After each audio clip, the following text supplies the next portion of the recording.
Boker Tov à tous et à toutes.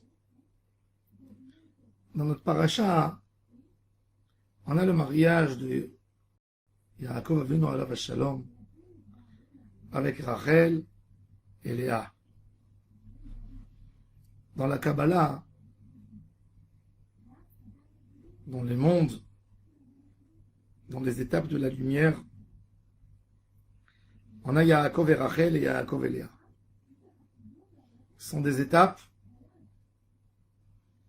comme il nous dit le Zohar HaKadosh, dans Parashat Vayetze, dans notre paracha. Rachel, c'est Alma Deit Galia, le monde visible, ce qu'on voit devant nous. Et Léa, Alma Deit Kassia, c'est le monde caché, le monde qu'on ne voit pas directement. Yaakov Avinu, la Torah nous témoigne qu'il aimait beaucoup Rachel. Il a travaillé pour elle 7 ans, c'est 7 ans signifiant en Kabbale 7 mondes. Mais on a un grand enseignement pour nous de cette histoire. Yaakov Avinu se marie avec Rachel et Léa. C'est un fait. Ça s'est fait parce que le père a menti. Mais Yaakov, maintenant on parle de la situation de Yaakov, il se retrouve avec 2 femmes. Une qu'il aime d'une manière extraordinaire et une qu'on lui a imposée.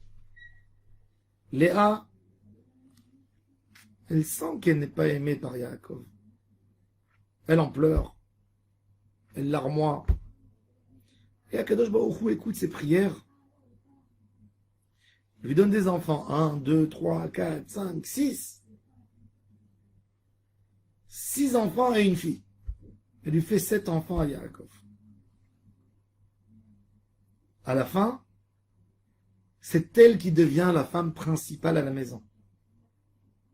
C'est la femme qui donne dans le Ham Israël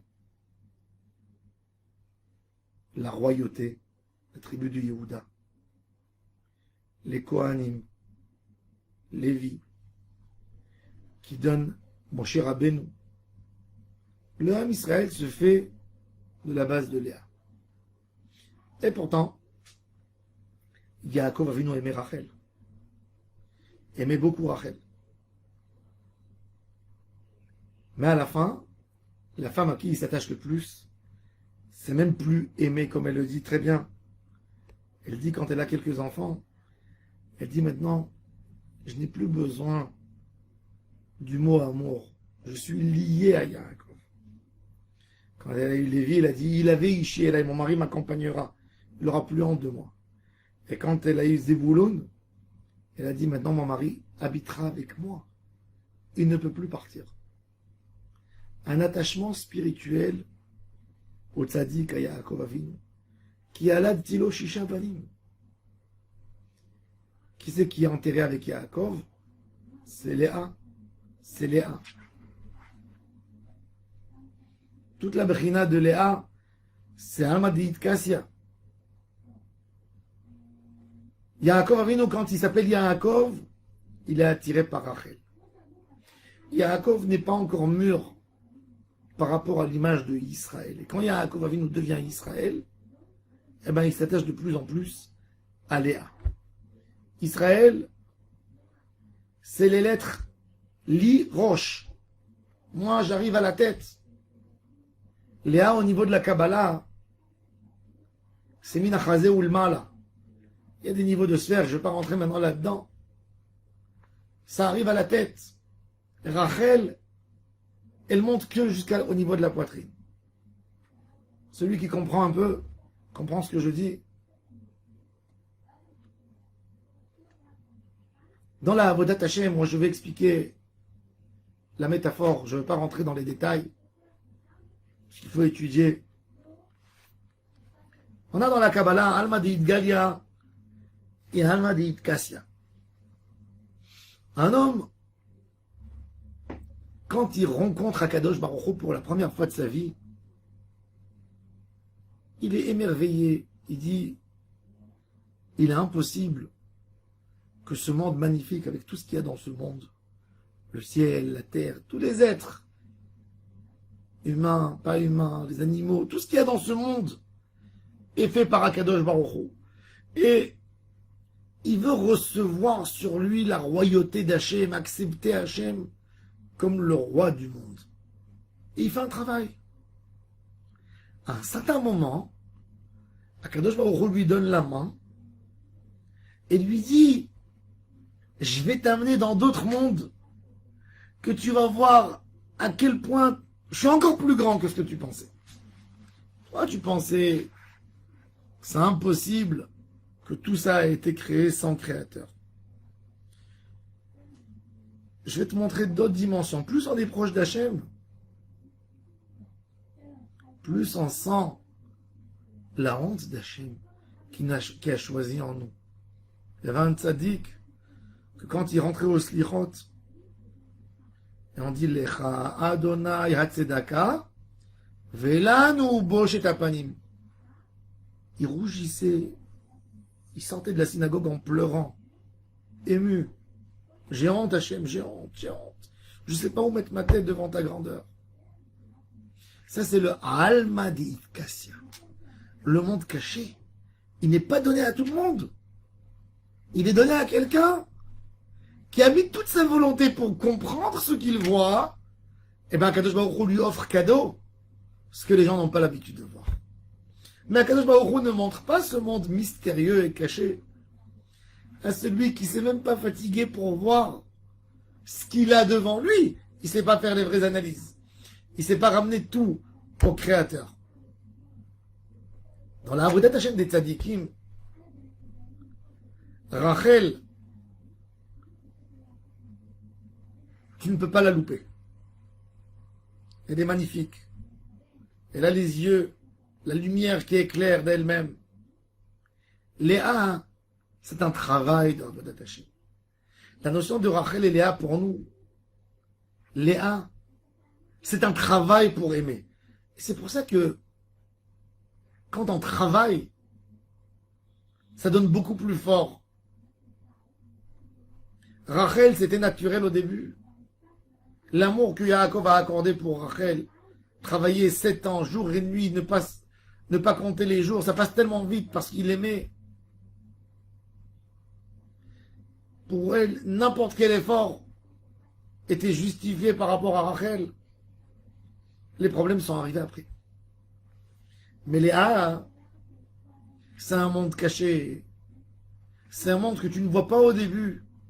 Sa profondeur et sa beauté.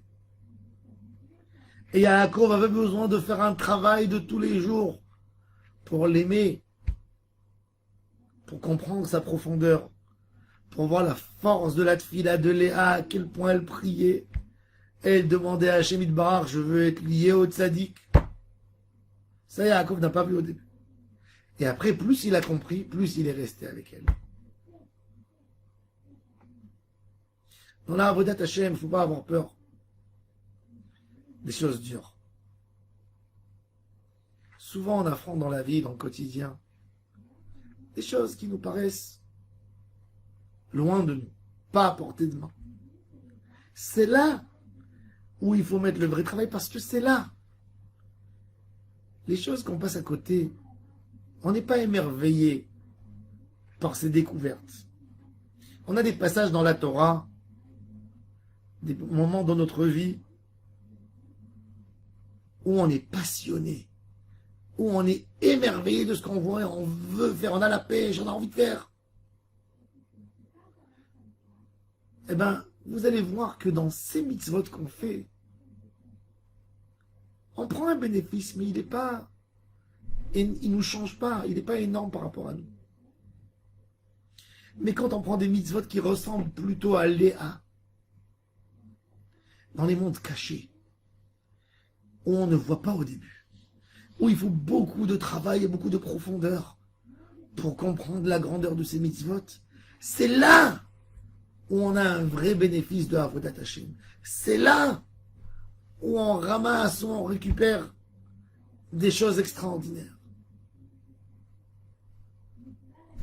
Ça, c'est le Inyan de Zivug, de Yaakov et Léa. Au début, l'homme colle à des choses simples. Rien quand tu complètes tout, et tu as fait un travail, tu commences à comprendre les profondeurs, c'est le monde de Léa, le monde de la mystère, le monde de Hachem à Elohim, Hachem Elokeinu, Hachem Echad, de comprendre comment les choses rentrent une dans l'autre.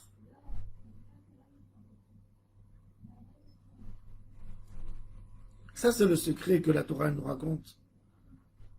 Yaakov et Léa. Léa qui n'était pas aimée au début. À la fin, Yaakov s'est investi. De là, il a fait Am Israël.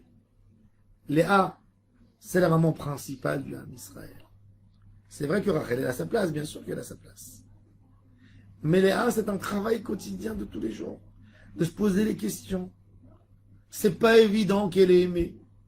Tous les jours, elle a besoin de travailler. Elle n'est jamais sûre. Elle récolte les fruits. Elle récolte le bonheur. Et ça, pour nous tous, on ne doit pas se contenter d'une avodat Hashem superficielle, de faire que les choses qui nous plaisent, les rencontres sympathiques, les shiur Torah sympas. On a besoin d'approfondir les shiur Torah qui nous font mal à la tête, les shiur Torah qu'on n'est pas, on n'admire pas trop, la tfila quand c'est difficile, des passages de la tfila qu'on ne comprend pas tout à fait, et qu'on les fait tout le matin, le midi, le soir les mêmes, de retrouver la pêche là-dedans, de travailler, de s'investir, ça, c'est le monde caché de Léa qui se manifeste. Et ça construit la forme d'un bon juif et du Ham Israël. Bonne journée à toutes et à tous.